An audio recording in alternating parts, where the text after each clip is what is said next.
So I will call it is 6:32, and so I will call our work session to order. We only have one item on tonight's agenda, and that is continued discussions regarding the 2023 budget with Laura Smith.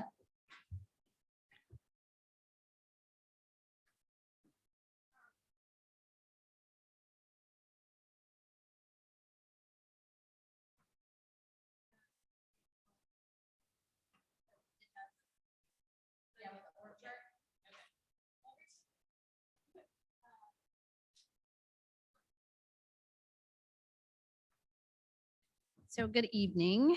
Here we are again to talk about the budget. Tonight, I thought what we would do is spend some time on the general fund expenditures. Last week was general fund revenues. And both will continue to be a work in progress over the next month and a half as we work through this process.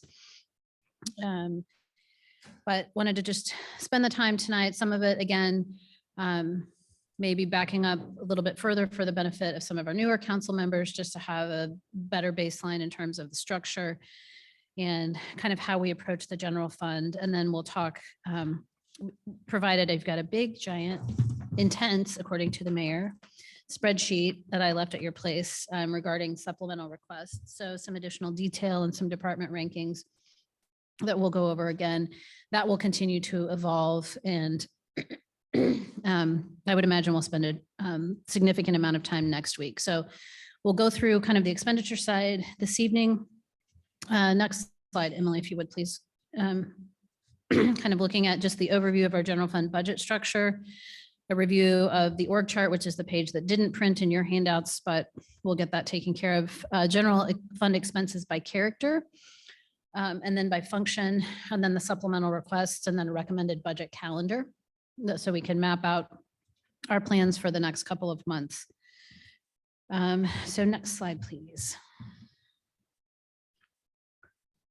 So I think everybody's familiar, but I think it's helpful as we start into the general fund, which again is the largest of the city's funds that is budgeted each year. It is our operating budget, where all of our departments, revenues and expenses come into and out of over the course of any particular fiscal year.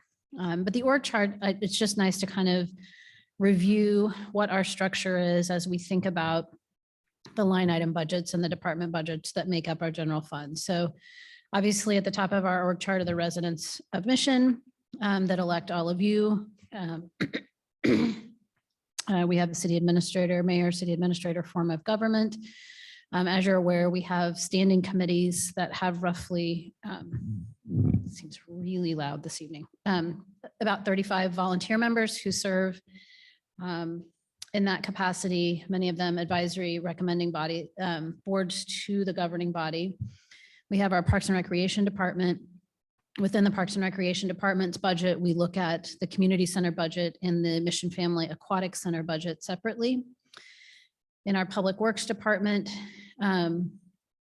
you're aware we have Public Works staff that work in the field, but then that's also primarily where the management of our on-call engineering contracts are managed, excuse me, as a contract service, as you'll see in that box.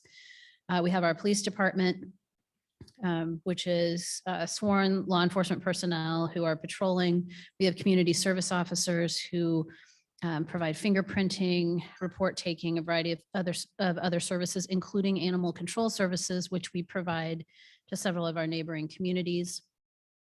In the community development department, we have a building and housing inspection section. We have our neighborhood services section. And then we have kind of planning that all fall under that. Also under kind of the umbrella of the deputy city administrator, the two-sided community development, and then accounting and finance.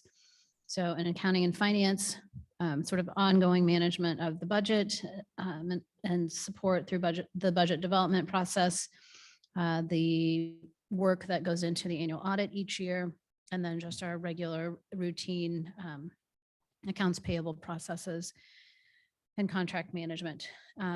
the city clerk's position, and I forgot to take Audrey's name out today, but I will do that. And we have hired a new city clerk who will be starting next week, July 12th. So week after next. And she's a Mission resident, and I'll look forward to getting her introduced to all of you soon. We're excited to have her join us. Then the assistant city administrator who oversees both municipal court and our human resources function. We do process, use a third-party processor for our payroll services, but the input of that and is all handled by our staff. And then appointed officials and our judge, our city treasurer, which is a position that's required by state statute. And then back in the contractual services boxes, we are currently, our city attorney services are done via contract, and then IT and our solid waste management services. So that just kind of gives you a sense of the overall structure. And so each department and in Parks and Recreation, we don't really refer to them here as divisions, but they have sort of two budgets that roll up under the authority of Penn as Parks and Recreation Director. And then each of the other departments has their own budget. Next slide, please. So as I mentioned, the general fund is the largest of our budgeted funds, and it supports the basic operations of the city, including police, court, public works, parks and recreation, community development, neighborhood services, administration, legislative services, which is city council's budget.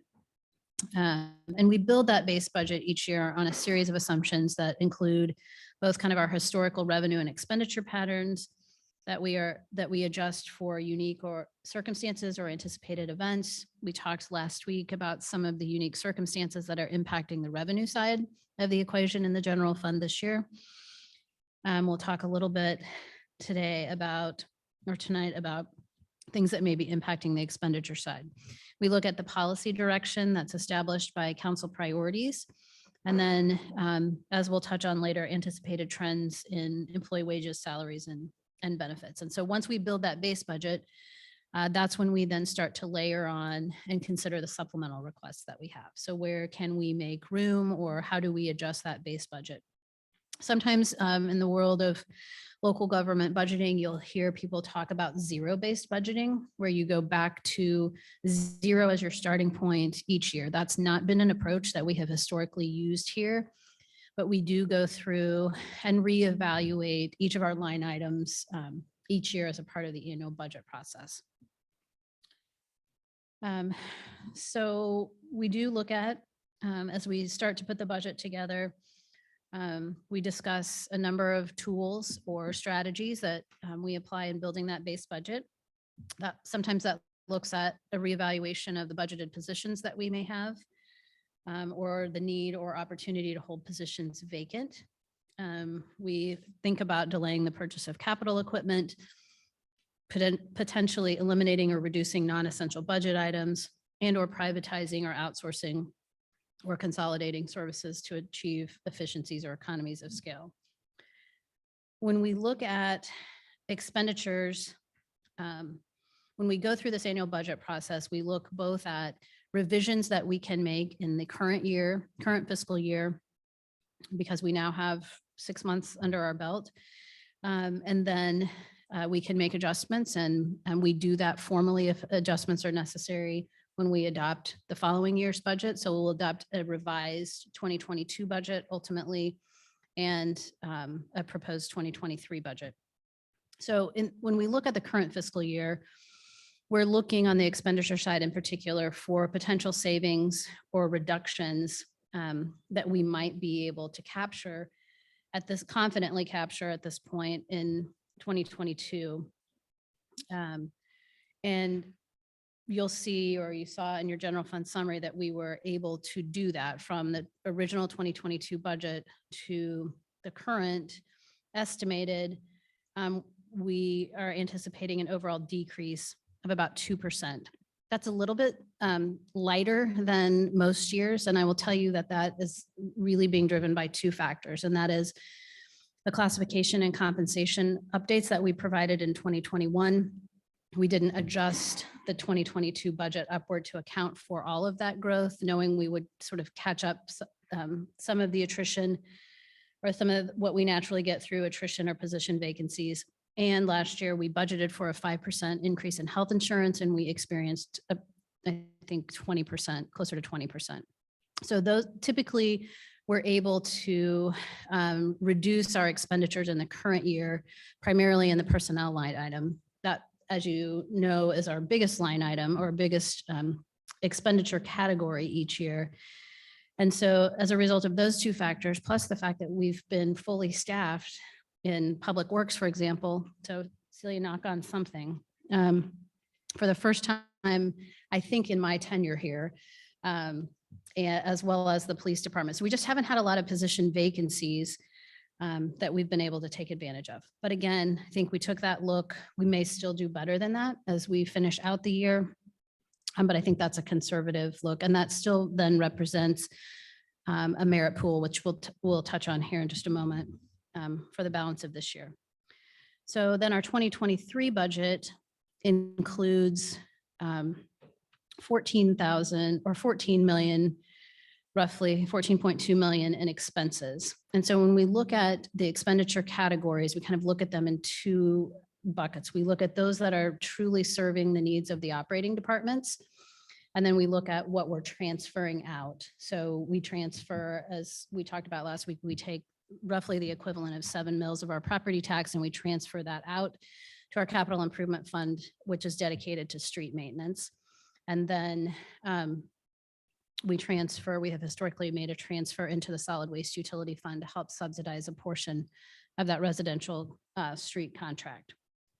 So when we look at the 2023 budget, we're actually have proposed about a 6% decrease from the 2022 estimated expenses and an 8% decrease from the 2022 adopted budget. So as we talked about last week, although we had more reductions on the revenue side, oftentimes we're able to sort of increase our revenue projections at this time, but that's that balancing act in the current year and then the look as we move into the next fiscal year. A large portion of the decrease in expenditures into 2023 is a result of the complete expenditure of the bond proceeds on the facility conservation improvement program. So we talked some about last week about how those bond proceeds and those expenditures inflated our 2021 and 2022 budgets. And next week at the committee meeting, I know the mayor had asked last week for a breakdown of kind of really looking at what were the kind of COVID impacts to our budget versus some of those other things that influence those big swings. And so we'll have that breakdown to look at. So when we look at our expenditure categories in each of those operating departments, they're divided into 5 major categories. So we look at personnel, we look at contractuals, we look at commodities, and then capital outlay and equipment, and then transfers. And then each of those categories is sort of detailed in this growth. The green bar is 2023 proposed, and the blue bar is the 2022 estimate. So for example, in that personnel category where you see the biggest growth, that's a result of 2023 being estimated as if we are fully staffed for the balance of the entire year. That's a 3.5% merit pool and a 5% increase in health insurance. And then the personnel line item for 2022, or that bar is pulled back slightly because of some of those savings that we were able to realize. One of the things that we're looking at, kind of see how the rest of this year plays out. We, again, as I mentioned, we have historically budgeted personnel as if we were fully staffed, and then we've realized savings because of position vacancies naturally throughout the course of the year. And that's one of the things that has helped add to our general fund balance over time. I don't know if it makes sense for us to build some natural vacancy rate or attrition into our budget, or I think at least for this year, we may be inclined to still continue enough uncertainty, I think, in this budget to kind of leave it at this point. But that's another option, recognizing that as we head into 2023, we'll likely have some savings in those categories. In the contractual categories, again, so we'll touch on each one of these in a little bit more detail in terms of what's included. But this just kind of gives you an overall picture of what we're looking at. So next slide, please.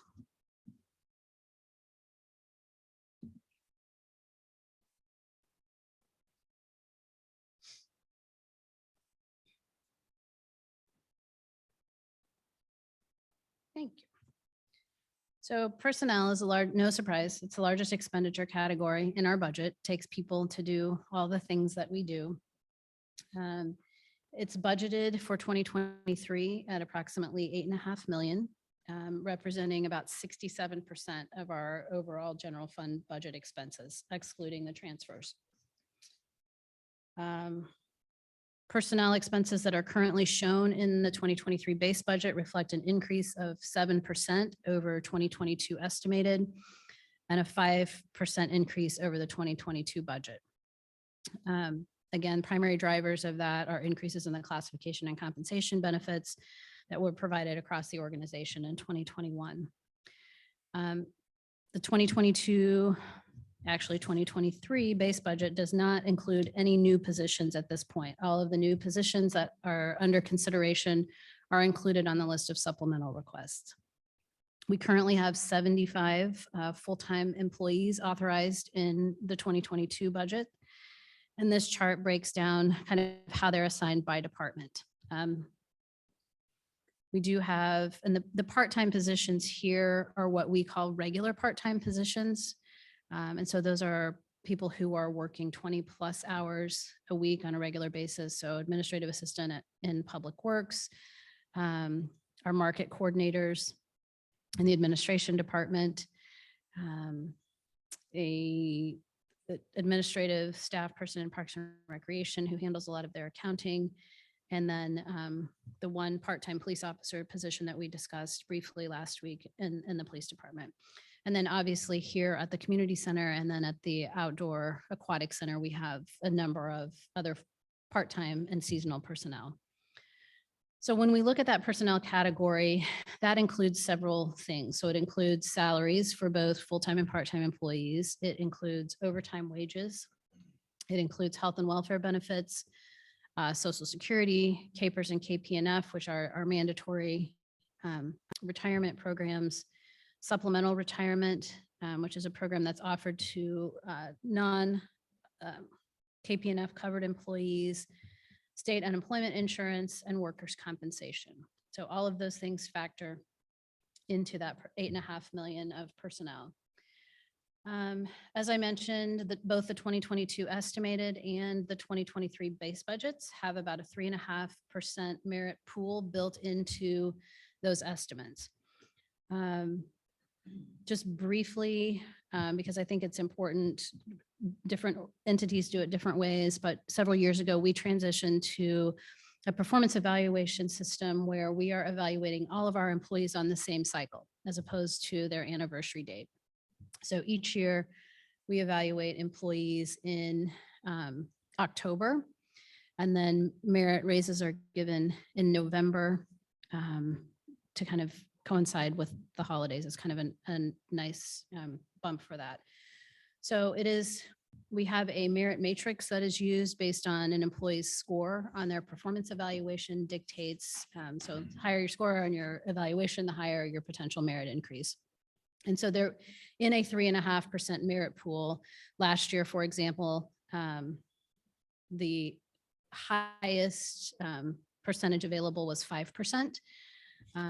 And so this is kind of, it's an average and it's blended together. So 3.5 doesn't mean that's the highest merit increase someone could receive.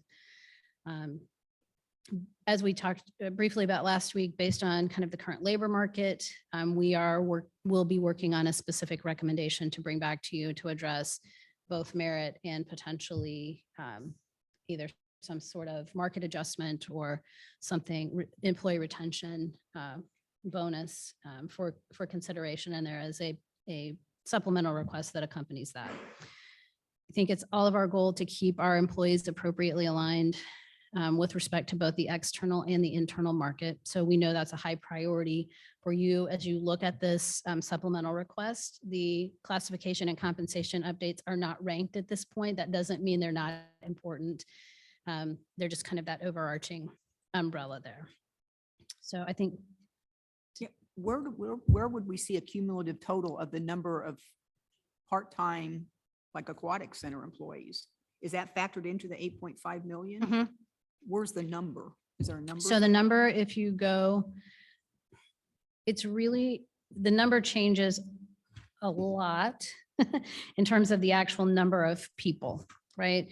So where you will see that is if you go to the either the aquatic center budget, your line item detail, or the community center budget, you're going to see in the part-time salary line item is where those expenses will be captured. Thank you.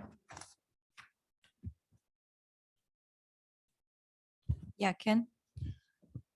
On the health insurance, have we confirmed or has there been any confirmation as to what they expect the percentage increase to be? Yeah, they haven't confirmed yet. We've started those conversations with them. The best we will do typically through our budget process is going to be what they are seeing as trend in employers our size. So because we cover under 100 lives, we cannot in any given year get a guaranteed rate on our medical and healthcare expenses until October 1st at the earliest, which is a really tough position to be in if you find a dramatic increase and then you have to scramble potentially to go to market. We benefited for 3 years in a row, Emily, with 0% health. Yes. 0% health insurance increases for 3 years or 3 years. So when we transitioned to Blue Cross Blue Shield several years ago, we saw a reduction in those expenses and then we had 0% increases. So we got a hefty increase last year when you average that over the 3 years. And unfortunately, it's based on the underwriting. And so as much as I would love for them to just give me a steady 5 to 7% increase every year, that's just not available to us. So we estimate we may adjust that number upward as we hear from them over the next month and a half. If we feel like we need to adjust that upward, we'll have that conversation. Follow. Mhm. With the GFL 5% increase for next year, their performance has been very variable this year in a lot of situations. Have they made any assurances that their staffing with this kind of increase is going to be covering the needs that we have in terms of performance? I don't think they've made any assurances. I think it's what they have projected that will keep them as competitive as they can be. And that certainly the 5% increase is not a given under the contract. So that's something that we can talk more about next week. And then as we look at the solid waste utility fund next week and in the weeks ahead as well, about that has to be agreed to in writing. The contract specifies that they can look at it up to a 3% increase sort of automatically. Most of this is just drivers on same thing we're seeing, labor costs and fuel costs. But certainly know that performance is something that we want to make sure that we address and continue to address with them. Okay, next slide, please.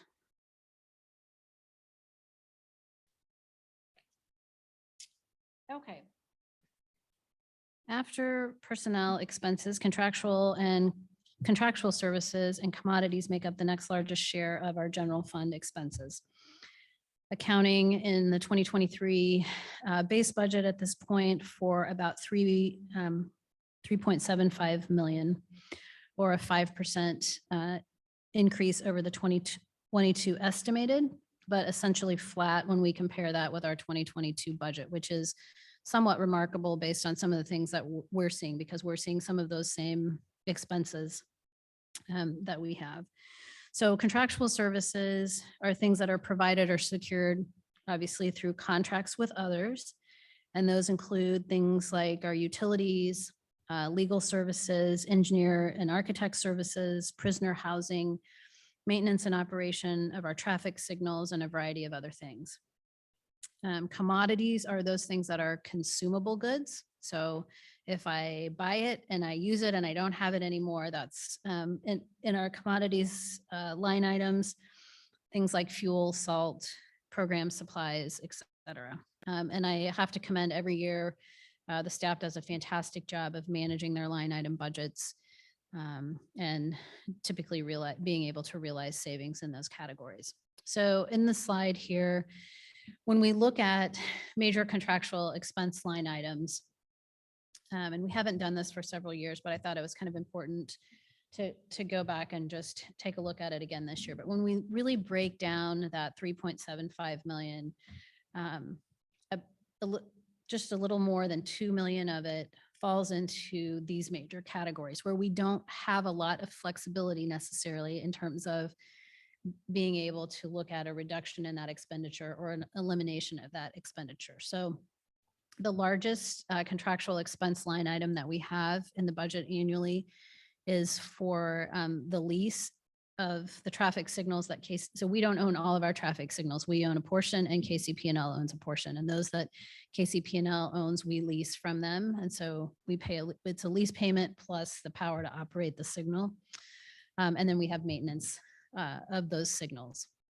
So you'll see that's about $457,000 each year. Then we have the next largest category is service contracts. And within that varies a little bit within each department. But that's going to include things like in Public Works Department, for example, the big drivers in their service contract categories are going to be mowing, sort of fertilizer, turf maintenance type issues. Their utility locates, I have my cheat sheet notes. I got it hidden somewhere. Things like that in the budget. That will also include things like in the police department, it would be their records management, subscription fees, HVAC maintenance here at the community center, those kinds of sort of must-have services to keep the doors open and the lights on. When we look at utilities, and the mayor and I were talking earlier this week, I think we've got some work to do between now and the next few budget discussions. You didn't see, if you look very closely at the line item detail, there wasn't a significant reduction in the utility expenses. And we need to, now that we've got the FCIP improvements in place, we need to go back. I think we can pull those back slightly and look at what opportunities we have there.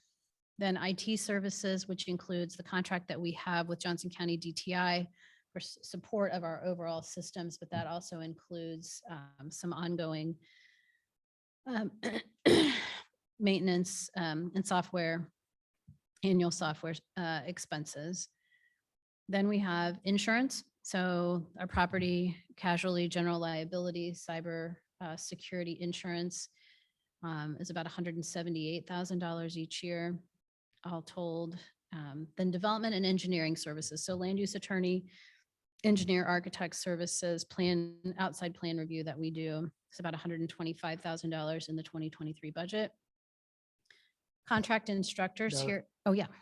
Are those recouped from? A portion, yeah. developers? Most of those are recouped in plan review fees. Some of them or through development agreements or the pre-development agreements that we have, for example, with the land use attorney, for example. That's one of the things I know we're looking at, is making sure that our fee schedules are keeping up to cover those costs. Contract instructors at the community center is those people who teach our programs and classes on a contract basis, and typically that's about a 70-30 split.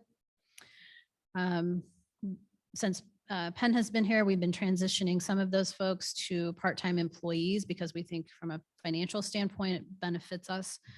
But we still have many of them who are in this contractual arrangement. But again, that number is directly tied to the program revenue line item in the community center kind of bundle of annual revenues. Then we have professional services, and professional services is going to be things like the contract that we have with Little Government Relations for legislative and advocacy services.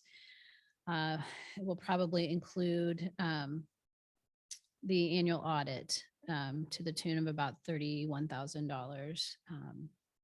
It would include any facilitator fees that we might pay for council retreats or trainers or other things that we do, HR consulting services, et cetera. And then building maintenance from a contractual standpoint. Again, HVAC maintenance is the biggest driver kind of in that category. Laura, where are we on rental inspections? Is that still Mhm. through the county?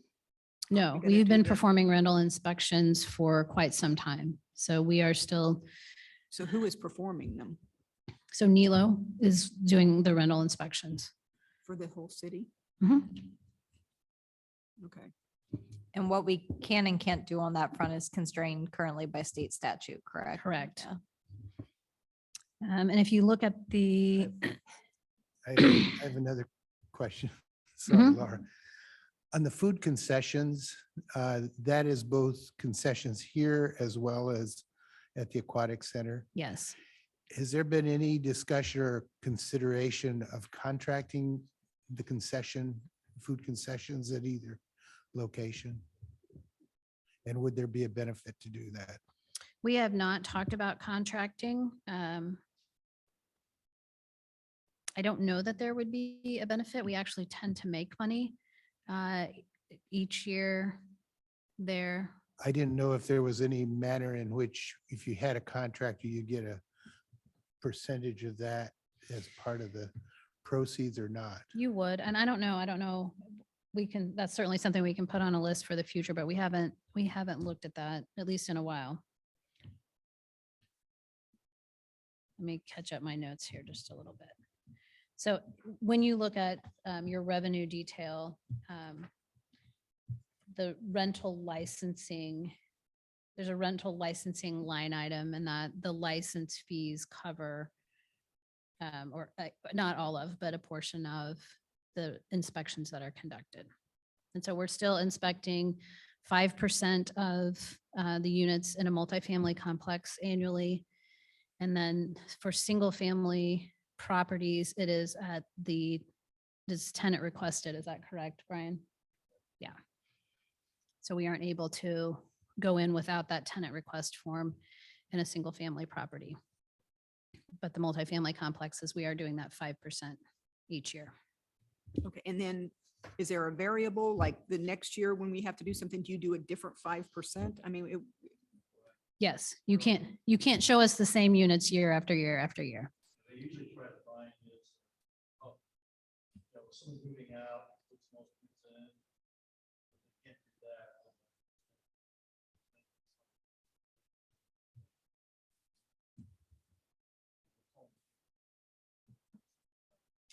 Thing is, for inspection.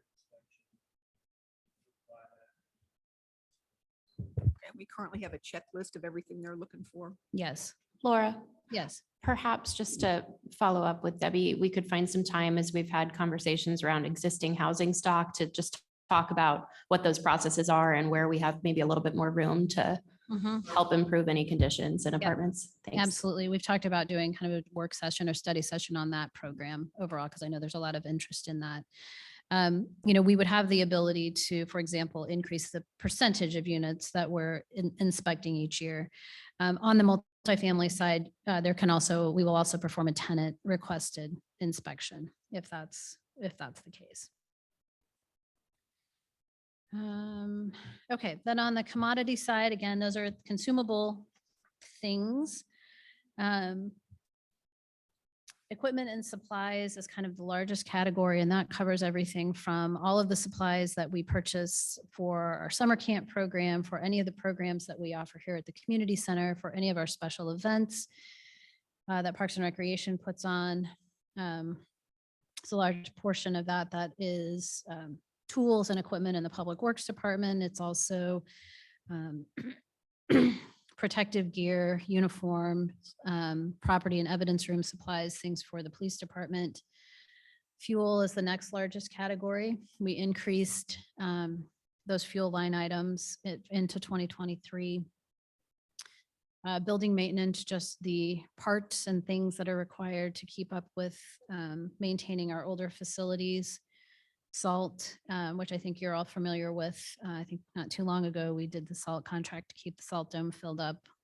We go out for a competitive bid process for that. Vehicle equipment and repair parts, and that covers both the police fleet and the public works fleet in terms of their large equipment and vehicles.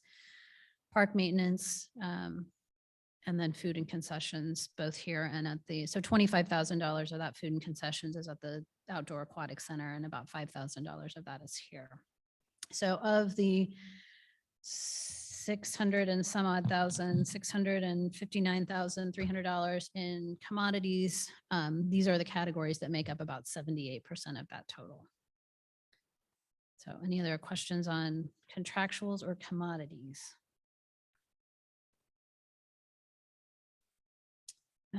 We can, I don't know if anybody had if there were any particular line items that jumped out that you might have questions on. We can certainly come back to that. At the end, I'll do a quick pass through and just look for the ones that I flagged where sometimes we've had some questions. We're starting to increase in the contractual line items as the world sort of reopens with training opportunities for our staff. We've had a pretty strong commitment over the years of making sure we have opportunities to keep our people trained and current on issues. And so those obviously during COVID, as things were either online or non-existent, some of those line items dialed back. So if you see increases sometimes in places like that, that's related to just kind of the change or the impacts of COVID on the expense side. I I'll touch on a couple. I want to touch on overtime and a couple of budgets. Next, I don't think I have a slide for capital debt service lease payment. So let's go to the next slide, please. And I'll just talk about it. Yeah. The capital for this next year, I think it was maybe around 100,000. I'm sorry, I'm not looking at it, but I think it was around 100,000. And then this past year was closer to maybe 2 million. Would that have been the FCIP? Yep. Okay. And so then this next year, that 100,000 is, So the 100,000 that's in the budget right now is financial management software. So it came up out of your assigned general fund excess fund balance. We've been kind of carrying that along. And so that rolled into an expense line item. And that's what's there.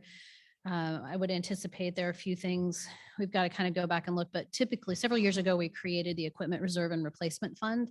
And we've been trying to manage the purchase of particularly vehicles and our larger equipment outside of the general fund.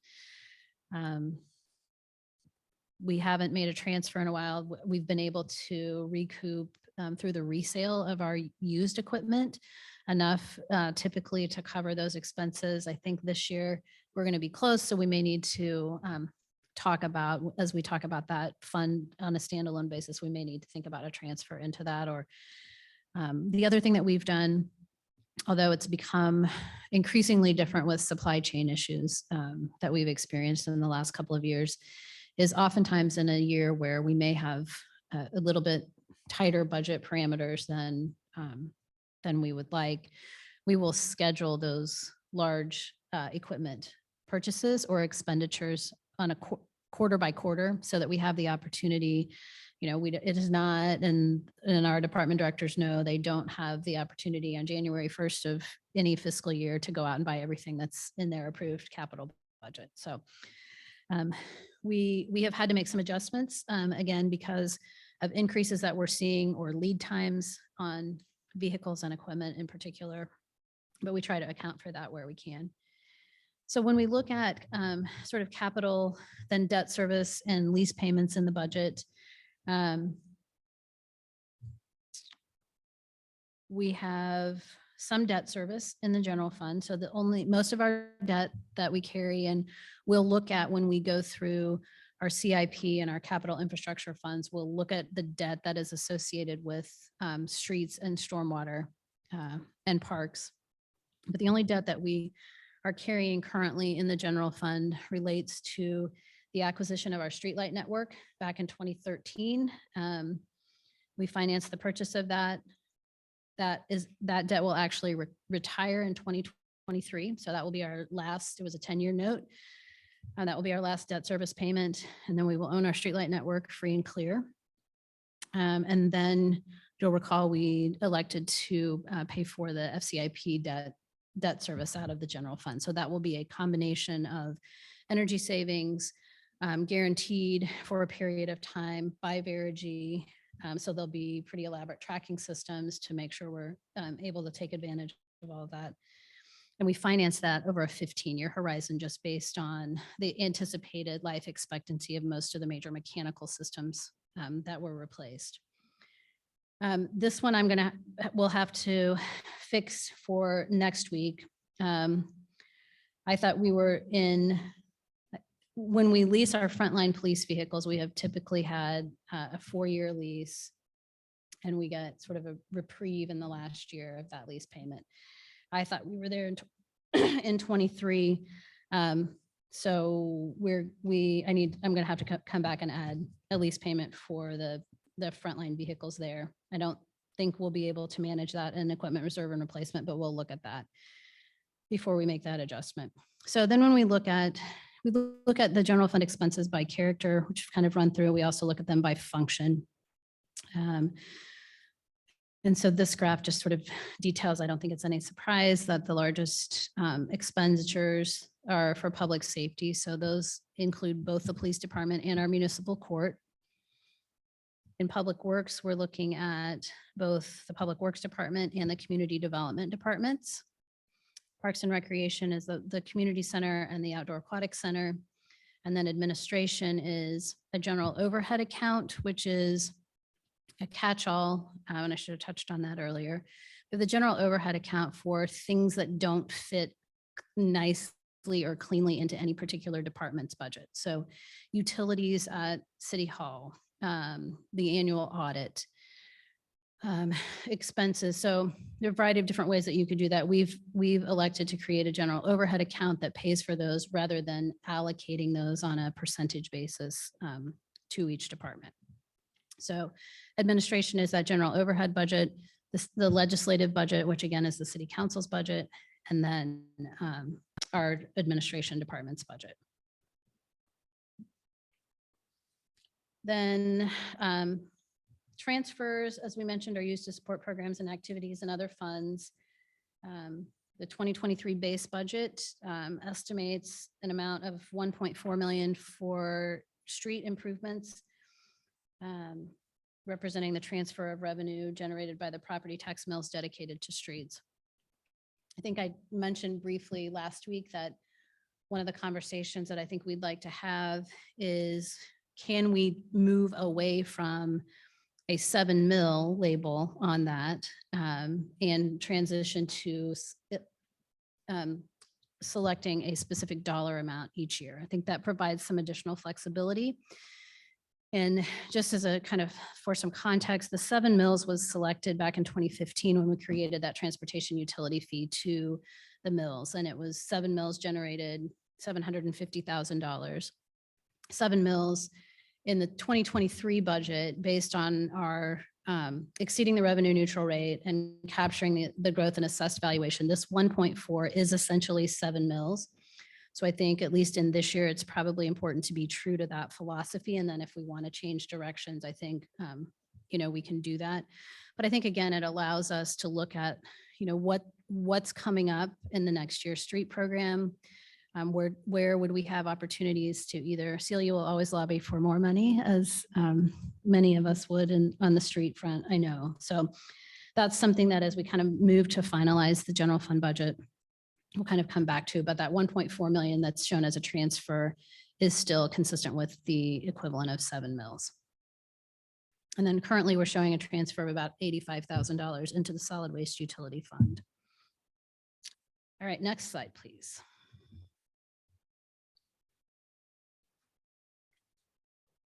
Okay. Now we get to move to the intense spreadsheet, the big font for the people who can't see like me. This is an expansion of the handout that we had last week. And again, just kind of briefly, you asked us to tell you what we need or what's on our wish list. We always know that the list is more than what we can afford in any one year. We know we'll still have requests. Well, we have a request that came forward to me from the PRT in April, some of which is reflected in here, but next week we'll detail that more specifically. And then when we talk about the schedule, we'll talk about the recommendations coming forward from the Climate Action Task Force. We'll have the opportunity tonight, tomorrow night, all the way through budget adoption to review in more detail, ask whatever questions we have. So I want to just kind of run through, generally hit some of the highlights on this spreadsheet, see what questions, and then again, we'll just continue to discuss and refine that. So the spreadsheet that I provided tonight has what the request is. It's been assigned a rank by the department, at least in most cases. As I mentioned, some of these do not have a ranking, and so we'll touch on the ones that aren't ranked and why they aren't ranked. The estimated cost, then some notes, explanation of what that request is about. And in some cases, you'll see, for example, on park maintenance, the second one there. I think one of the other things that was requested of us last week was to kind of highlight where we have some money already in the budget and where this is kind of building on that base. So for example, in park maintenance, we have $50,000 that's budgeted. And this is a request to increase that by $35,000. But the $50,000 is in your base budget. That's what we've had the last several years. And then the decision will be, do we increase that? And then the last column at this point would be our best guess or recommendation about which fund would be impacted by each of these supplemental requests. So I know you haven't had a chance to review all of the notes and details, so I will run through some of these quickly.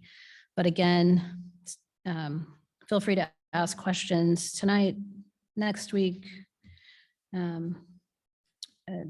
as they come up. So part-time staffing, park maintenance, we're still kind of discussing internally. We think we need about 3,200 more hours annually to maintain to the standards that were kind of set out, that were our goal. Ultimately, I think that we've anticipated once all of the amenities are added through the park conceptual planning process, that we would need closer to potentially 6,000 hours. That will continue to be refined, but obviously the majority of those improvements are not online yet. And we're talking about now to be determined what's the right split between full-time and part-time staff potentially to address those. Again, an increase in the parks maintenance line item to correspond with that emphasis on what we heard through the Direction Finder survey, what we've heard from the PRT, and what we've heard from you in taking care of what we have. And particularly making sure we're taking care of what we have before we start adding the new things. And then looking at the addition of a Gator utility vehicle and trailer. Currently, one is shared with Public Works, and this would be the purchase of a second one for parks maintenance. And so this allows them to, rather than driving a vehicle on the trails or into the parks, gives them more flexibility to do trash pickup or limb pickup or whatever it is that they're doing in the park. In the Public Works Department, there are a couple of vehicles. Again, what we're realizing being fully staffed and with some of the changes, you may recall we added an assistant public works superintendent's position, which sort of oversees the field operations. we have a need for potentially more trucks because we actually have people who could be in them and out in the field performing work. And so it's a good problem to have, but looking at a truck designated for the Assistant Public Works Superintendent and then a replacement of an F-450 crew cab, which we have a 10-year equipment replacement cycle where we look at all of the vehicles and equipment. And each year we're looking at them in terms of what is the expected life cycle or useful life of that. How far are we past the replacement cycle? Can we stretch it? What are the maintenance costs associated with that piece of equipment or that vehicle? You know, are we reaching a tipping point where it doesn't make sense for us financially to stretch that? We get our money's worth out of the vehicles that we have. But so one of those, you'll see both of those in Public Works are ranked in number one. And I think that's part of our ongoing discussion about, and you'll see it reflected in the notes for the Assistant Public Works Superintendent. So I don't know that that has to be a new vehicle. There may be some opportunities to look at some sharing or passing down of some existing vehicles. So we're continuing to explore that. The sidewalk snowplow, which we talked, I think somebody gave a thumbs up for last week. That just gives us the ability to do a better job of plowing 4-foot sidewalks without damaging turf and then having to send people back out and replace sod and all of that sort of thing. An engineering inspector's position, be responsible for inspecting our residential street projects, the right-of-way work, right-of-way permitting, and erosion and sediment control. Anticipated to be more cost-effective than outsourcing. This is one, again, that I think we need to continue to explore. I know I had a question last week about whether or not we would see or where that would we see a reduction, for example. Typically, each time we approve a contract for a street project, we're doing an inspection services contract. So particularly on the residential street program, I think we would save some money there. So we'll continue to evaluate and bring that back. And so we're paying those expenses currently out of the capital improvement fund. And that's why you see that reflected here is kind of general fund / capital improvement.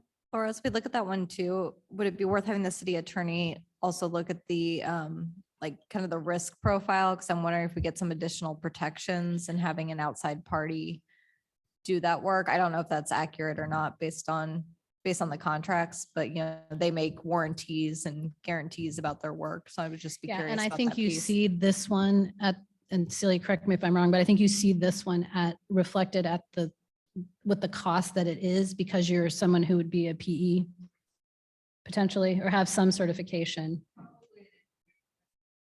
Engineering technician. So, but we can certainly look at that. Yeah, likewise, if we need to carry special insurance or something. Don't know if that's been factored in. On any of the items where we're looking at a perceived, it's more here or less here, it would be really helpful to get a gearing, maybe the last 5 years of how much we spend on an annual basis for that type of service.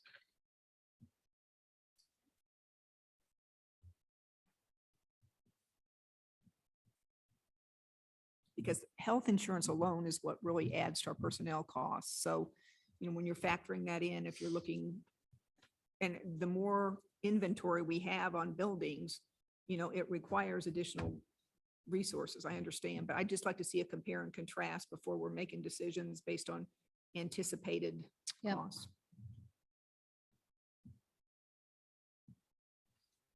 And part of that is we may not want to take a 5-year look back because, well, we may be okay. I mean, it's just, I think we'll want to look and see, we may do some averaging just based on the size and scope of projects that we've had over time, and then anticipating the size and scope. So we could look, for example, at the 10-year street program and anticipate, you know, if we're doing $2 million of residential street work annually, or if we have the Fox Ridge project, or, you know, so there will still be some projects where we would look for that outside support, but we can certainly break that down more specifically. You'll also see replacement of the existing Gator vehicle in the Public Works Department that was scheduled for replacement in 2023 under our regular equipment replacement cycle. The car wash system, at the Public Works facility. So if you had if you've been on a tour, or if you had the opportunity to go out, we have a car wash bay there that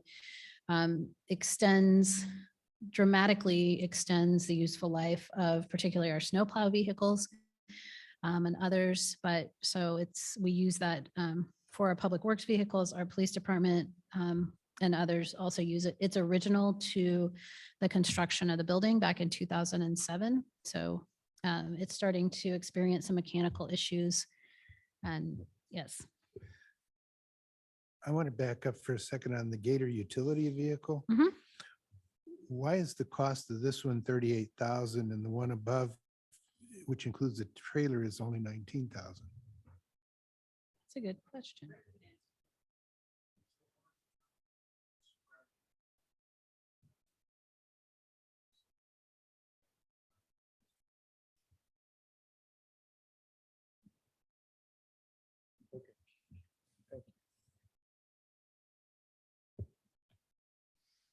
Sorry, was there an explanation there? I didn't hear anything on the, I Microphone. think Trent's asking if that could be He is, but I repeated. can't hear him. Yeah, I was just hoping to, explanation On the Gator hear was that. how it would be outfitted and the uses that it's used for vary in Public Works and on the Parks team. And so there's different attachments, I'm guessing is the right phrase, different attachments on the equipment, that sort of thing. Yeah, diesel drive and a lot of accessories, it sounds like. Then you'll see engineering support contractual. So this would be an increase in a contractual line item in Public Works. One of the things that we've talked about is, do we want or need sort of additional support for what either grant writing assistance or additional engineering analyses to determine, we've talked about, can we create that big wish list of major street projects, which might qualify for grant funding that's out there. Right now our list is sort of short. And so as we have these particularly federal funding opportunities that become available, we don't have a lot of projects that necessarily match up with that. Can you explain a little bit the flow of those federal dollars? Are they going to state, county, to us? How is that infrastructure funding coming to the city? It's not coming in one particular way. So there's some that is coming through the state. There's some that we would apply directly for. There is a large part of that that's coming through the MARC as the Metropolitan Planning Organization. So it's a variety of, opportunities. And right now, we're seeing more dollars than have been available for quite some time. I think the 2009, 2010 timeframe, we saw a big influx of federal dollars as well. So it's a variety of sources. I will tell you that Celia and the mayor and I have been working, and we're going to be moving forward in this year with a smaller proposal with Black and Veatch to sort of pursue some of those opportunities, both on the planning and the construction or development side. They've got the contacts in Washington. They've got a variety of other things that we think can be very beneficial to us in that regard. But we expect there to be these federal dollars for the next couple of years that we want to be able to take advantage of. Yeah, and some of it is a multi-year approach, Kens. There's more in the current infrastructure package on planning dollars, but you need to already have done, a certain amount of identification and work on your projects to see what might be a good match for even those planning dollars to get them into a full shovel-ready project. And then, in a future year, if you got that funding, then a future year, you could apply for the actual construction funding. Yeah, Debbie? I would also look, if we get to the point where we get engineering support, that somebody possibly has an environmental background to look not only at what our street configurations are, but the processes and materials used for those streets. For instance, pervious versus impervious parking lots, things like that. So we have a sustainable approach to the current outlay of infrastructure in the street process.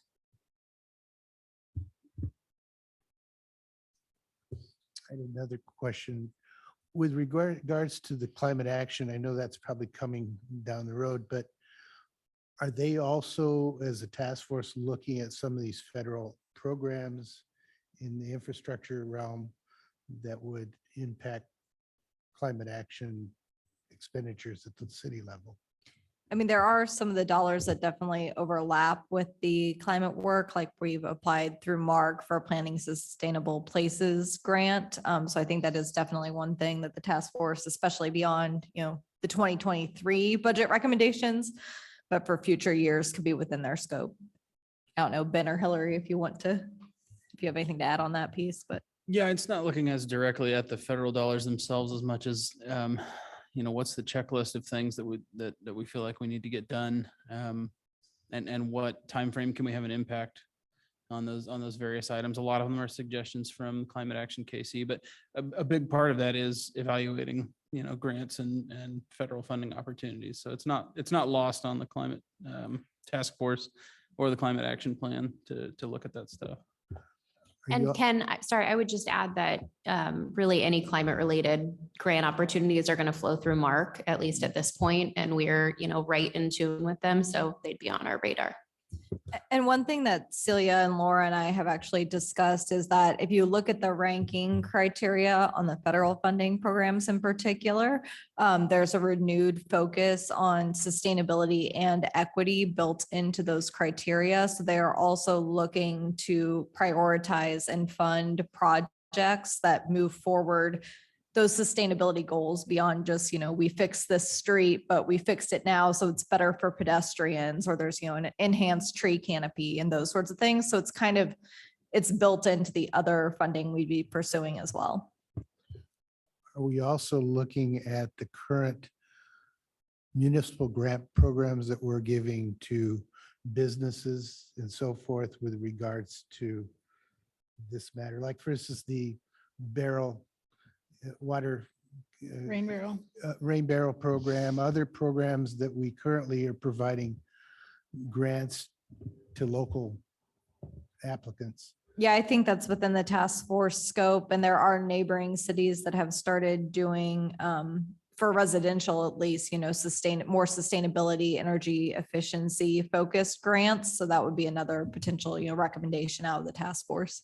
And I'll just add that one of the other high priorities that I know will be on our list of recommendations is grant programs for weatherization for be it, commercial or residential. So, but there's opportunities at, levels above us for that can complement whatever we do here. And that is a question I have for you, Laura, is where do our grant programs exist in the budget? They're in the community development department. Okay. And thank you. in the 2023 budget, between all of the grant programs, there's a total of about $75,000 that's allocated currently. So you'll see those.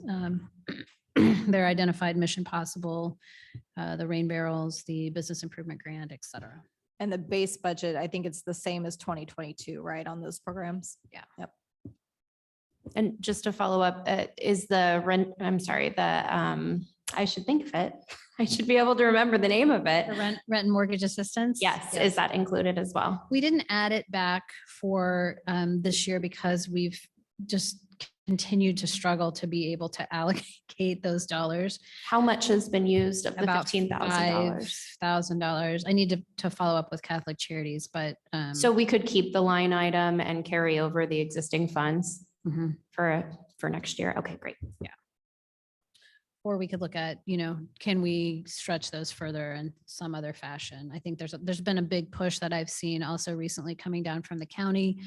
There's just a lot of federal dollars that are aimed towards that housing assistance. And so we may want to talk about, or if we can't generate the interest in it, and I think that's been everyone's challenge, are we better off to take those and allocate them in another grant arena to provide assistance where we think we can actually get those dollars working in the community?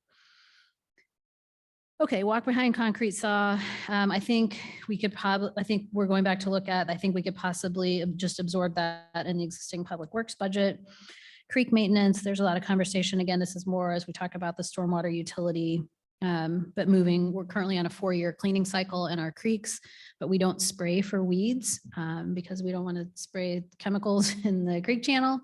And so that it looks like they aren't being maintained sometimes as frequently as they are. So it would be about another $10,000 to move to a 2-year cycle as opposed to a 4-year cycle. But that's also, it's $10,000. And then I think we'll have to talk about sort of staff hours as well. And then an ADA compliance plan, we're funding phase 1 in the 2022 budget, which looks at ADA compliance issues on our streets. And then phase 2 would look at our facilities. That doesn't really have an impact in the general fund because we've been carrying that. We collect an ADA fee through our court costs. And we've earmarked that in a committed general fund balance. And so I think we have about a little over $200,000 there available to accomplish that. Building inspector and the community development department. I mean, as you've seen, the development fire hose is open in Mission and has been for about the last 18 months.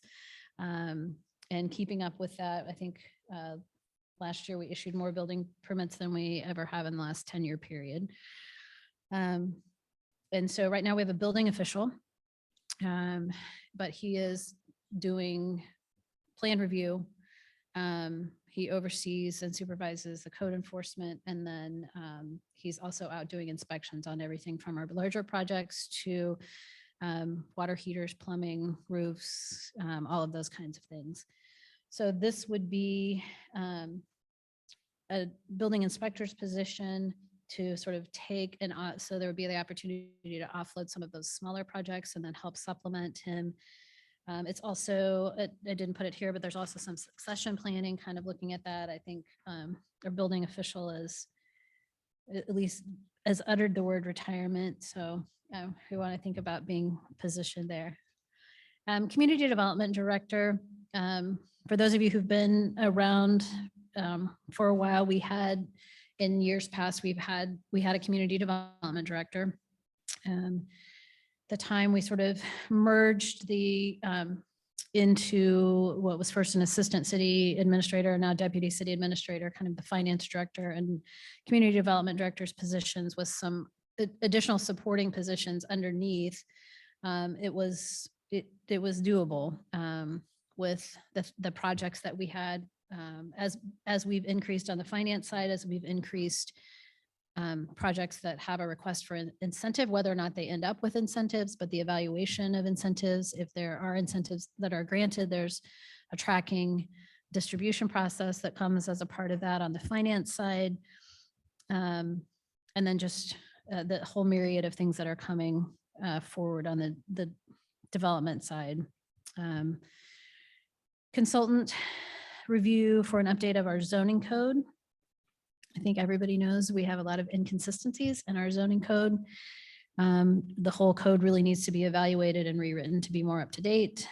So that's a contractual expense there. Laura, Bill- could oh, I yeah. just ask, while you're on the community development director, who is actually being assigned the tasks that ordinarily would go to that person? Are there 5 people doing that job right now? Or Well, how are the duties? Brian sort of wears it. It's sort of distributed, and that's part of what we're really evaluating as we've transitioned away, for example, from doing building inspection and some of those things contractually to bringing that position in-house. So we've got a couple of different positions that we're supervising in-house that we weren't in years past. But you've got your deputy city administrator, you've got your planner, you've got your building official, got an accounting manager, an accountant. So they're kind of spread out in a variety of different places, but that's got to look at what is sustainable, for the long term. And I think what we're seeing in terms of just development interests probably tells us that we're going to see that for the foreseeable future. Is Nilo's position called Community Development Coordinator? Yes. Is that going to be changed? Is that term coordinator versus director? What? No, this is not a reclassification of that position. That would be an actual more of a director's level position. So we would still have a community development coordinator, which would be Nilo, who handles all of the grant programs, the rental inspection program, outreach, coordination I of just thought volunteers. it might be confusing to have those 2 terms and that maybe reconsidering his title might be appropriate if that title is created.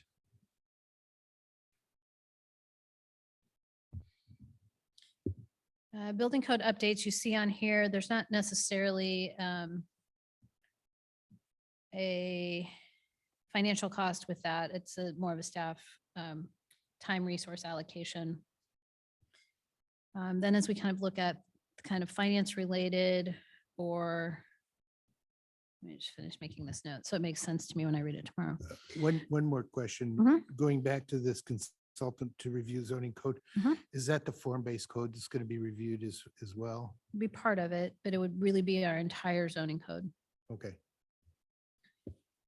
Network component replacement. We've got 4 network switches, 2 network servers. Budgeted, again, we have a technology replacement schedule that we follow. It happens in 2023. We don't have any laptops or desktops that are scheduled for replacement. But you've got 4 network switches, 2 network servers, both in 2023 and 2024. And then looking at enhancing our IT contractual support.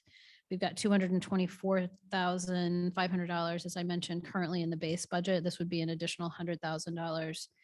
One of the things that we're experiencing with DTI is just they're stretched pretty thin in being able to support some of the needs that we have. What we know is if we go out and seek that type of support from someone else, we know there's going to be that increase.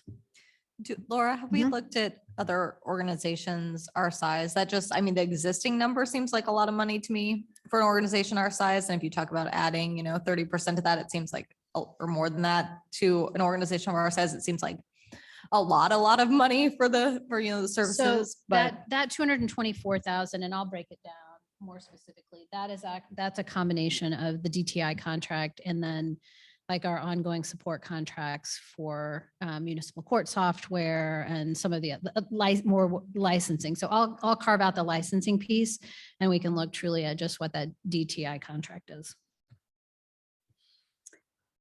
Then on the administration side, but again, this is covers the entire organization, some additional dollars for continued enhancement of PR communications, website, social media. We're still evaluating some combination of contractual services and or part-time hours. We have about $58,000 currently in the base budget. This would be another $21,000 to continue to expand kind of that social media presence, marketing and outreach support and maintenance of the website and other things. And then you'll see supervisory training, HR consulting. We've talked about succession planning, development of our mid-level managers and supervisors. And then also as you have a more difficult HR case, which we don't have very many of, but occasionally we have some that require us to go seek some sort of outside HR support. And so this would be an increase to allow us to accomplish both of those. Laura, Mhm. the legislative consultant, the lobbying Mhm. contract, is that already built into the 2023 budget? Are we looking at that again or not? It's currently in the base budget. It's currently sits in the administration department's budget. One of the things as we move through, I'm going to transition that into the governing body's budget. I think it's more appropriately placed there. It's $10,000 annually, but it is included in the professional services line item in administration now, but that's where some of that's being carried. And we're continuing to evaluate the value added for that. Yeah. Okay, so moving into the police department, there's a radio repeater, which just enhances signal and our ability to communicate throughout the community. Taser replacement. So when we replace the tasers, it's sort of a lease. It's an interesting arrangement. It's sort of a lease purchase arrangement. So it's a total of $102,000 over a 5-year lease. Yeah. So roughly the impact, I think last time we showed you your last worksheet had that full $102,000, that the impact in the 2023 budget would just be 20. But if we commit to that 20, we're committing to the balance of the 102 over the course of the next 4 years. So tasers are more than $3,000 a piece. I'm just counting, I'm dividing that number by 34 officers and you get over $3,000. So I was confused by that price tag a little bit, but.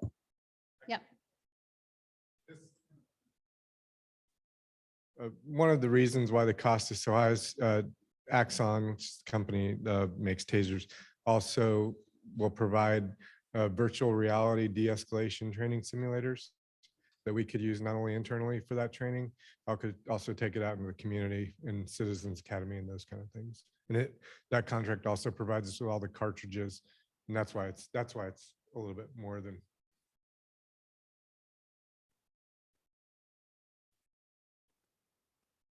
And are you at the point where, does everybody have a taser that?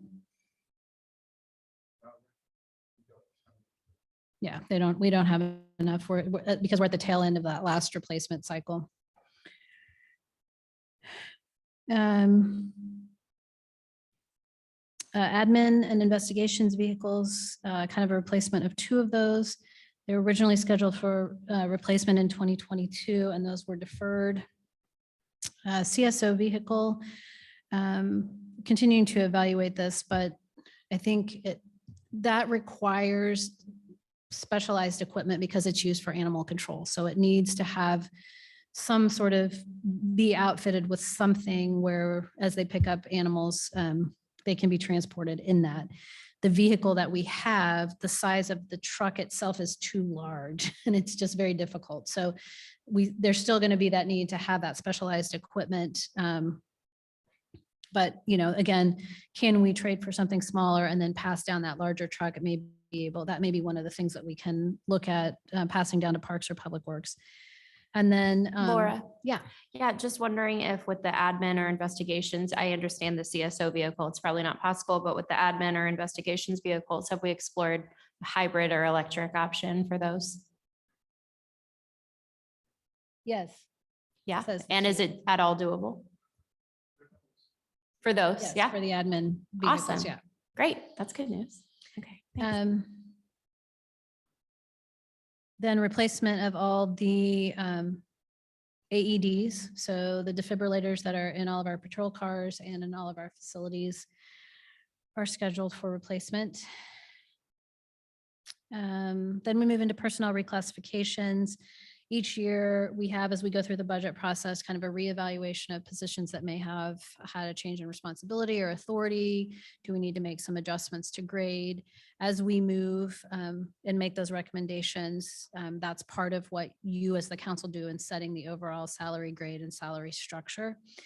So we'll come back with those specific recommendations and then pay plan maintenance and employee retention. And again, those are not ranked, not because they aren't high priority, but because they are just an overarching priority on all of these things. Then, Or yeah. Can I ask a question on the police? Back up for a second. I didn't see anything about the mental health co-responder program. Could you just kind of let us know where that's at for next year? Yeah, I think our plan is to still fund the second mental health co-responder. We've funded that through the special alcohol fund. And I think that would be our intent. And as we look at, that will be one of the other funds that we look at next week. And you'll see that recommendation. Did that, I know Councilmember Boltinghouse, you've had some interest in definitely ensuring we keep the second one and tracking. So we'll be able to provide some data on that. Thanks. Sorry to jump the gun there. No, not at all. So this next series didn't get ranked. We just want to talk through some of these, understanding that some of these are probably fall more into that category of tell us what you need. But we realize we probably aren't going to be able to accomplish that, or they may need to fit in a different priority scheme. So one of those is just the city hall and impact trash dumpsters. we have an existing wood dumpster that's undersized, doesn't look very good. The doors are typically hanging off of it, if you've noticed it.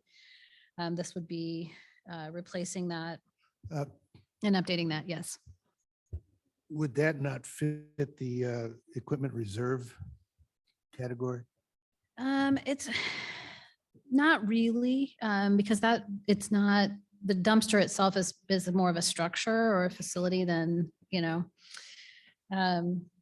but again, and part of the reason that we look at this, and part of the reason you're going to see some costs that maybe make you go, oh my gosh, is because as we upgrade the things like our trash enclosures or our parking lots, we need to be doing so in accordance with the same requirements that we're placing on private developers. So that includes in parking lots, landscaping and curbing and a variety of different things. So they weren't necessarily built to those standards originally, but as we think about upgrading those, certainly that's one of the things that's influencing the prices that you're seeing. Yes. So would that parking lot include putting in the pervious versus impervious parking lot on our part? We'd have to, I mean, we'll evaluate that, absolutely, but that parking lot needs to be completely rebuilt. Right. If it's being rebuilt, it's a real good time to look at it, right? Yep. That's the one that we have that is in probably the worst condition.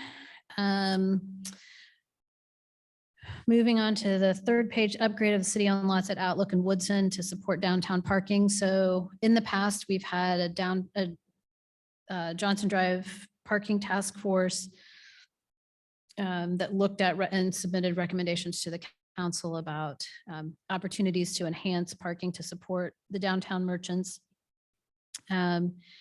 We have acquired lots. The lots that we acquired through the stormwater management program because there were properties that were in the floodplain. We demolished those. Sometimes they were parking lots. Sometimes it's just where the building used to stand. We haven't gone in to improve those. One of the things that we did when we negotiated the development agreement with the locale was to secure about $250,000 that we sort of earmarked. It's not specific. I mean, we earmarked that for thinking about how to make improvements to parking to help support that. But we also last week, 2 weeks ago, submitted a Planning Sustainable Places development grant to Mark, which includes kind of the whole area starting at about Outlook and going all the way to Roland Drive, kind of following the trail. You may recall, it's been a long time since you looked at a draft of the comprehensive plan, but there were some green infrastructure pilot projects and some recommendations in that comprehensive plan in some of those areas. So this is not one that we would be looking to plug into the 2023 budget. So we will know, I think probably September timeframe, whether we got that development grant, and then we would look at really what are the projects that we want to do in that sort of core area, that there's some market side improvements, again, trail enhancements, green infrastructure, connection to the transit center, and then we'll have the opportunity to come back and really look at that. But Laura, can you remind me, is that 250,000 in our restricted part of the general fund balance currently, or are we counting that among our unrestricted excess fund balance? it is not in your excess fund balance. So if you go to your general fund summary page, which is right after the memo in the packet, you'll see public parking lots in the assigned category. So that's where you have the most flexibility, but it is not in part of that excess fund balance number.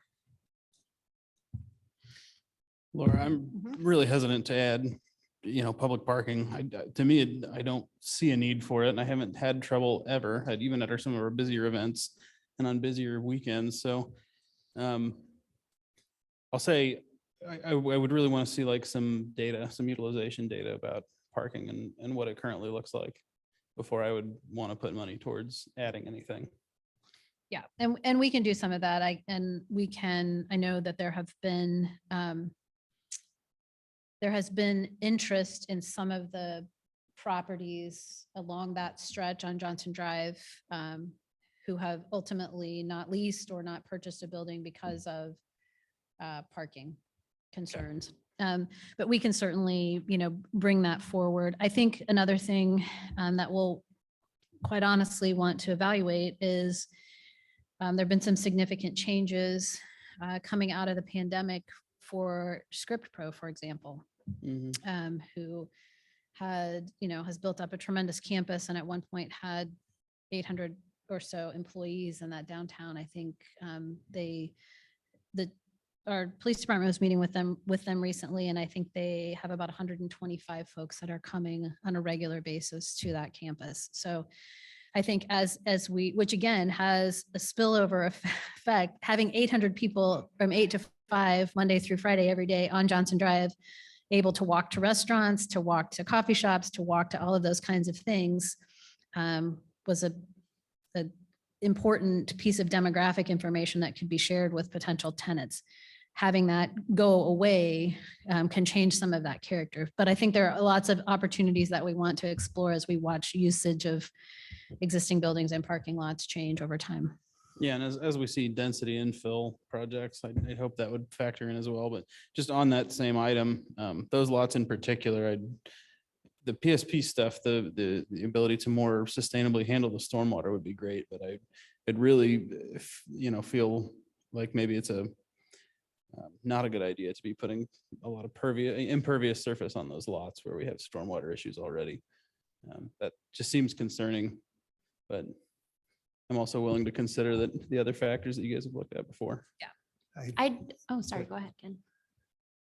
Would that be something that Script Pro would want to lease in terms of parking needs to take Yeah, I care don't of that? know. I mean, I think there are opportunities that haven't existed in the past that we need to, explore and think about.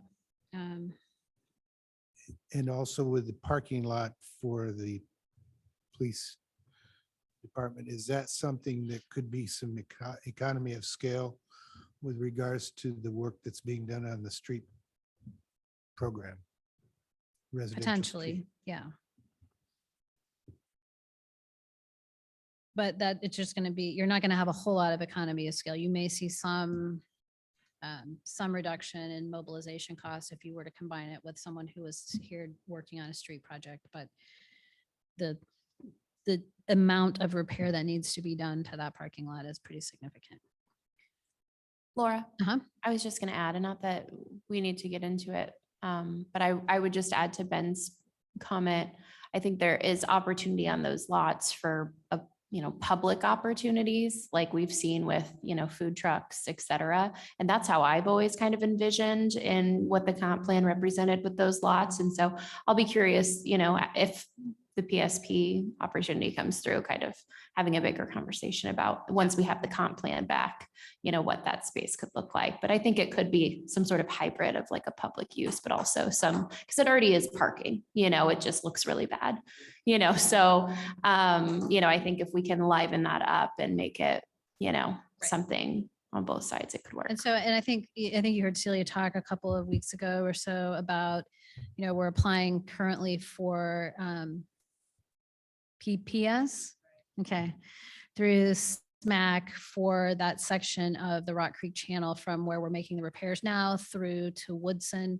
That will obviously have an impact. So kind of aligning, our hope with the Planning Sustainable Places is we will get this development grant. We'll be able to create the vision for that area, which will then position us to go back in the next cycle of the Planning Sustainable Places grant and actually apply for implementation dollars. And so again, this is on here. I know I had some questions about this after we presented it last week.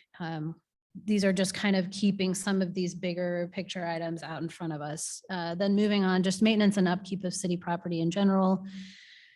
We need more evaluation and definition about what that means, but we hear you. We share the feelings about trying to have a more specific focus on community aesthetics. City Hall short-term cosmetic fixes. Again, I think there are some things that we're exploring related to the long-term space needs that hopefully we'll get some resolution on here in the coming months. Climate action Plan task force recommendations, that's a placeholder at this point. That number could be increased. That's really just focused on, I think, the specific recommendations that we may see with the 2023 budget impact, recognizing that that number could and should grow over time. The pedestrian activated stop signs at 61st and Broadmoor, DEI initiatives. So these are, we haven't been able to slow down long enough to come back and sort of give you the debrief from our racial equity and communities pilot project. One of the things that came from that was some technical assistance hours from the consultants or the thought partners that participated.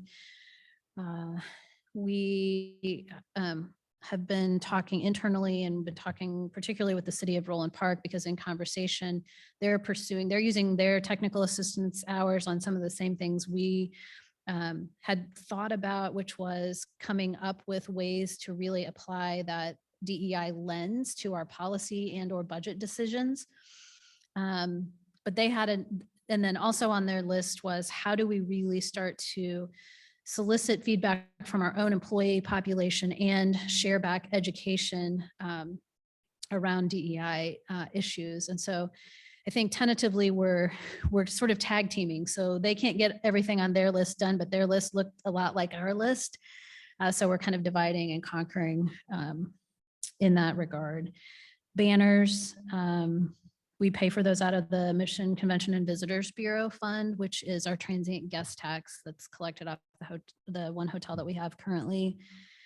Johnson Drive landscaping, this would be a complete overhaul of the landscaping beds, at least between Lamar and Knoll, and a plan to keep those maintained. And then a Planning Sustainable Places grant match. So we think our match, if we are successful in getting that grant, would be about $20,000. And we could certainly either take that from the EPC contributions at $250,000, or which is in the general fund balance, or from the MCBB fund. Question. Some of these items, like for instance, the MCVB fund and the equipment reserve fund, when I looked at the equipment replacement fund on the budget, we have zeroed that out throughout the years. Is that correct in terms of what's here in the general? Yeah, we're not carrying it in the general fund any longer. So when we first established the fund, we set it up with a transfer from the general fund as seed money. Right. And so I think you're seeing that, if I am remembering correctly, you're seeing that along with the other transfers. Correct. Yeah. So we haven't had to transfer money out of the general fund to support. As I mentioned before, Right. we've been able to support that. There may Okay. be needs in the future To do. to transfer out of the general fund to support So that. my question is, do we have somewhere where that fund is, what its current? Yes, you'll see that balances? next week with Okay. your, yeah, it's a standalone fund now. And so you'll see that as kind of the other funds. So So would we aggregate those requests that are listed here and say, okay, this is how much we have and this is what the Yeah. portion is? And Yep. the same thing with the Visitor Bureau mhm, fund. yes, so you'll see those which make more sense, or which we would recommend coming out of other funds. As we present those other funds, you'll see them come off of this list and move into that. Yeah. Okay. The other thing that you'll see is we have a department ranking right now. We wanted to kind of show you that first look at, just from each department's perspective, what their priorities and rankings would be. Typically what we will do is then, as we move through this process, we'll come back and give you a overall staff ranking. So we'll throw all of those things into the mix and arm wrestle till we figure out which ones we'll assign a ranking to. If it's all right with you all, I'm not going to go through these others with costs to be determined. I'm just going to leave them on the list as kind of out there. Can I just put one Yes. plug in on concept plan, Johnson Drive west of Lamar, to add a potential pedestrian crossing at Johnson Drive and Riggs? Yes, and I have asked, Celia's going to proceed with getting the pedestrian counts there, so that, and we are also going to be submitting an STP grant application for that next section of Johnson Drive. So all of those things will kind of start to come together on all of that. Laura? Yeah. And I just want to add, I know you're not going to dig into big ideas, but market site improvements has been on my list for 5 years now. And I'm just going to make my little plug. And I realize permanent market site improvements are years down the line. But what I would like to see us consider for next year is some sort of, maybe it's a really large pop-up tent. Maybe it's, I mean, one of those like, side sale structures that provide shade that you could get for, $5,000-$6,000. I think there's opportunities for us to provide extra shade for people. We see it every week. We really need it, without us feeling like we're making an investment that in 3 years we'll regret. So that's something I'd like us to consider for next year. Yes.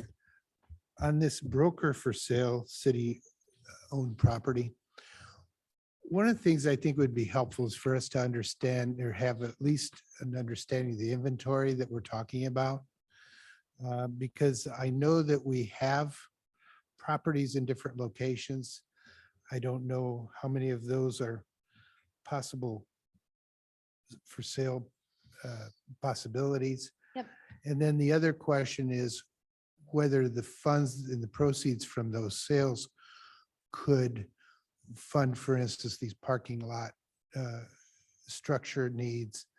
Is there some way we can monetize these properties in a way that they can take care of some of these issues that we're trying to? Yeah, I think solve? I think that's part of the intent. So some of the things, and we have a map that I'm happy to send out that will show you all of the city-owned property. Now that will include things like City Hall and this building and all of our existing parks, but it'll show you the others that we've acquired here and there over time, sometimes in alignment. So for example, behind Panera and Unleashed, there was a big old printing company that was there for many, many years.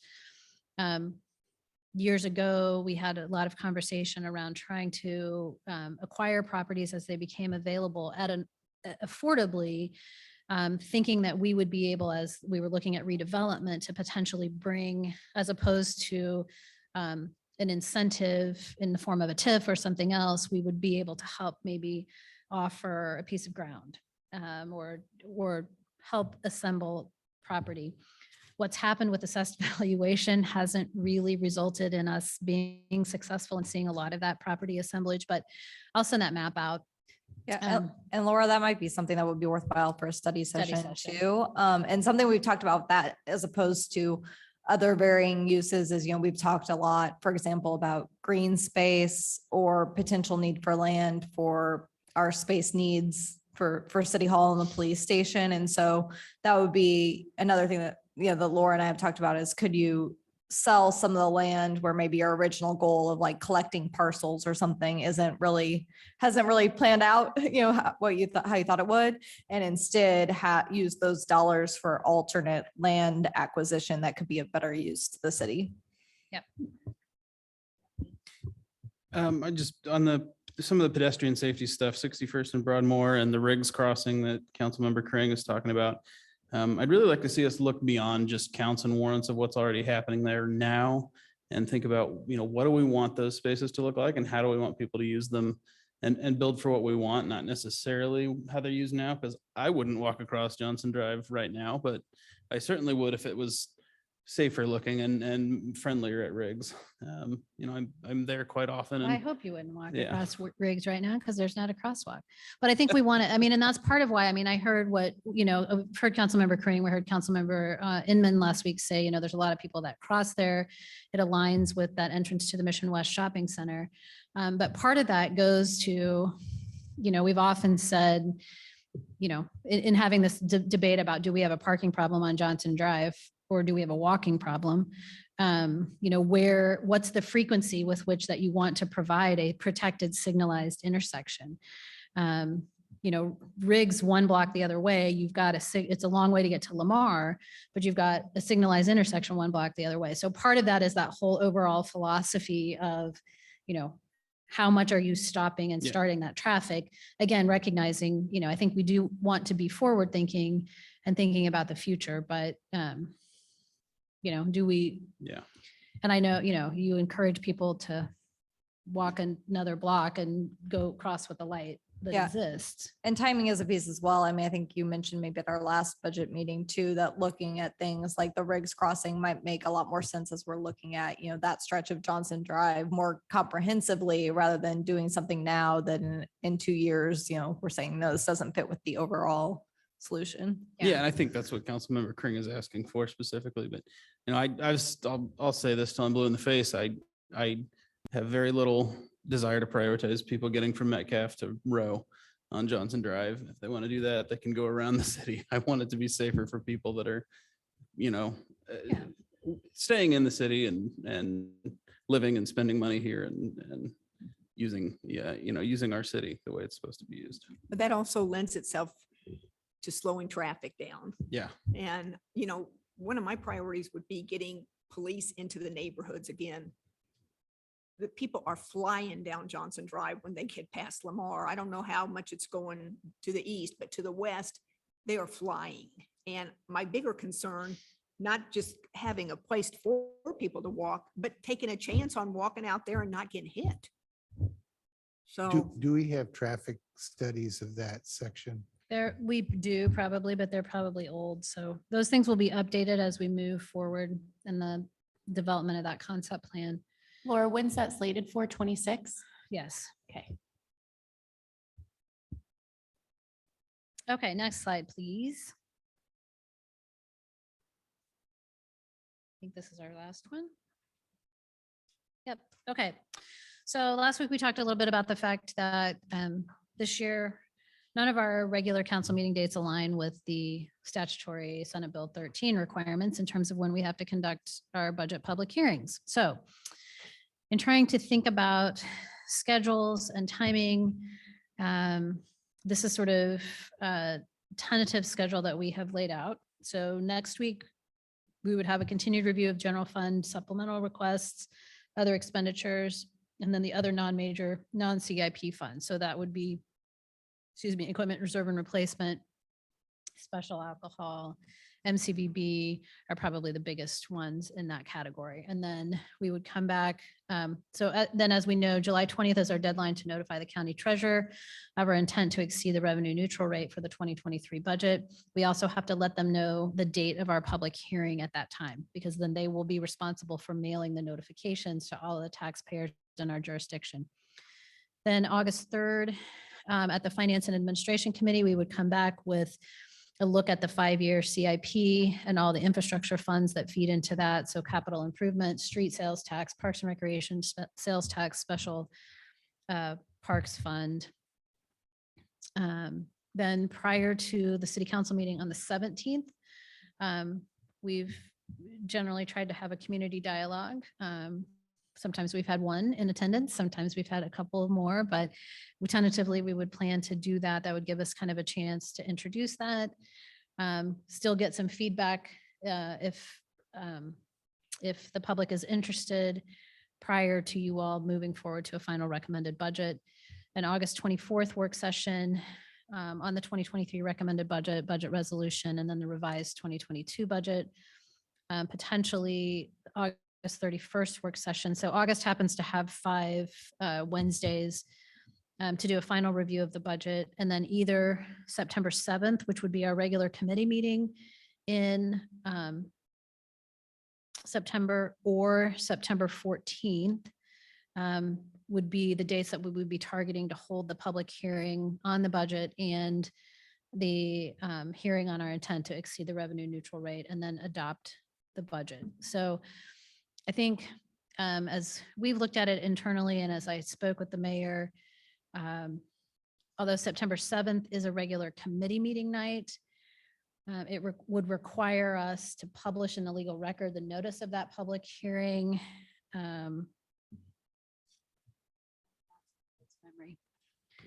August 23rd. So we would have to publish prior to those 2 August work sessions. If we go on the 14th, we publish in the legal record on August 30th. So it gives us a little bit more time. If there are any sort of final adjustments that we might want to make. So Yeah, and another benefit for the public as it's not immediately following the holiday weekend. So if we have folks who are gone for Labor Day, but would like to, weigh in on the final version of the budget, that might be a better date for people as well. I think the item that wasn't listed, Laura, was the Climate Action Plan Task Force recommendations, which we had yes. talked about on August August 3rd. 3rd. Yes, I did forget to add those. So we would anticipate that they have 2 meetings upcoming, I think, in July, and then they would come and make a formal presentation, surrounding their recommendations at August 3rd. Yes, sorry, and I will add that. Oh, sorry. And then the other thing as a reminder is that July 20th deadline to notify the county treasurer does not take a vote of council. So I think we provided that consensus direction already, but is there anything else you need in order to proceed with that? Yes, we need to know what date you want to have your public hearing. Okay. So I think the 14th makes sense. I don't know if everyone is available. I have for that. solid waste that night, but I've always told them if city has something that takes precedence, so. I'll be- okay. So 14th.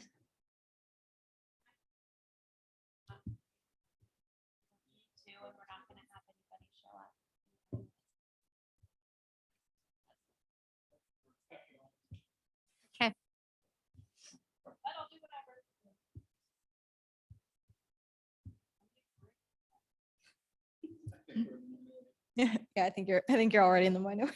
7th? The 14th, no. But that creates the need for a different other meeting, or no? It just means that we won't have the work session But information We'll to publish inform. we're going to publish your notice. So here's what happens. So the same thing that happens every year. We're going to publish the maximum amount, which I think we've said, our intent, at least the direction that I heard last week, was holding the mill levy constant at 16.369 mils, which is exceeding our revenue neutral rate of 14.34. If something changes dramatically, you can come down slightly from that. You just can't go over the 16.369. So you were saying that there was a time frame where we have to publish. So we have to publish notice of the public hearing at least 14 days in advance of when you hold the public hearing. So we publish in the legal record, which only publishes on Tuesdays. And so in order to get the 14-day window ahead of September 7th, we would have to publish on August 23rd. Which, I mean, the other alternative that I think that we have is if something is really crazy, we have that second Wednesday in August that we could pick up, if we think we have some major issue we need to resolve before we get to publication of the budget. Okay, so is the majority now to do September 7th? Is that the preference? I'm still fine with 14th.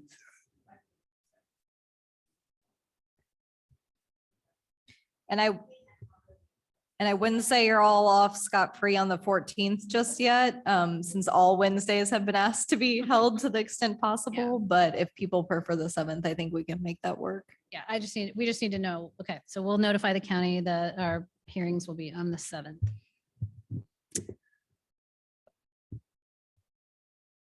Okay.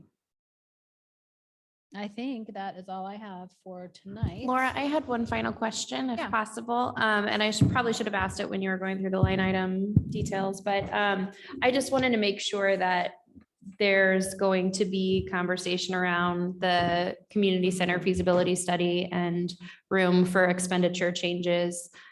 Just because last week, I don't think I fully compared expenditures to revenues. And right now there's, $1.5 million difference there. And so I'm just curious, how the recommendations from the feasibility study would, shift those expenditures or revenues, probably not revenue. Well, maybe. Well, they should shift I'm it on talking the out loud revenue now. side. Yeah. Actually, probably more so on the expenditure side. I mean, we're expecting to see end of July, first part of August, the at least draft recommendations. So we'll be ahead of, a lot of that. We can always go back in and make a budget revision. We can amend our budget if we need to prior to the end of the year as well. One of the things that you'll see next week is I did break down from 2018 through 2022 where we budgeted, what we budgeted the subsidy for the community center to be and where we actually ended, because it's a smaller delta than looking at, that kind of that impact. And part of that, I think, was what drove the mayor's request to say, let's look at really what have been COVID impacts and what are the impacts of drawdowns or subsidies that we planned for in each of our budgets.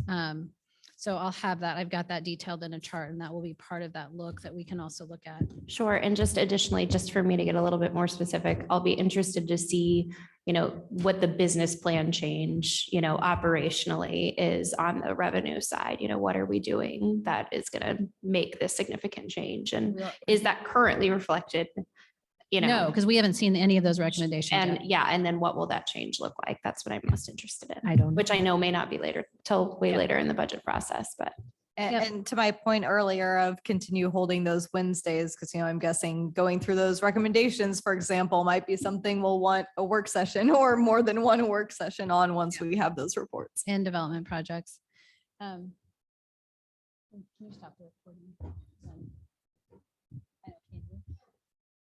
So that's all I have. Just a reminder, next Wednesday is Wayne Brinkley's retirement